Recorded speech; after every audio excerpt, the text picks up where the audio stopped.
States రాచరిక రాజ్యాలుగా మిగిలిపోయినాయి. వాటన్నిటిని స్వాతంత్రం వచ్చినప్పటికీ అవి రాచరిక రాజ్యాలుగా ఉన్నప్పటికీ అందరూ అలాగే ఉన్నారు. కానీ ఒక్కడైనా ఒకే ఒక వ్యక్తి, సర్దార్ వల్లభాయ్ పటేల్ అనే వ్యక్తి మన దేశ ఐక్యత కోసం పోరాడినాడు. ఆ రాజ్యాలన్నీ, స్టేట్స్ అన్నీ భారతదేశ సమైక్యత కోసం పోరాడినాడు. ఎవరు? సర్దార్ వల్లభాయ్ పటేల్. అంతేకాక ఆయన్ను ఐరన్ మ్యాన్ ఆఫ్ ఇండియాగా పిలుస్తారు. ఐరన్ మ్యాన్ ఆఫ్ ఇండియాగా పిలుస్తారు. ఆయన్ను ఉక్కు మనిషి అని పిలుస్తారు. అంతేకాదు, ఆయన బర్త్డే ఎప్పుడు సెలబ్రేట్ చేసుకుంటారంటే October 31. ఆయన పుట్టినరోజు October 31.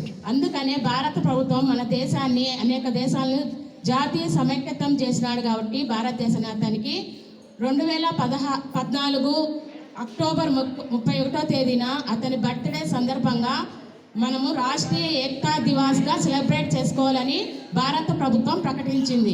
అంతేకాక ఆయన గుజరాత్ రాష్ట్రంలో జన్మించినాడు. గుజరాత్ రాష్ట్రంలో జన్మించినప్పటికీ ఆయన స్టాచ్యూను గుజరాత్ రాష్ట్రంలోని నర్మదా నది మీద ఆయన స్టాచ్యూను పెట్టినారనమాట. Thank you.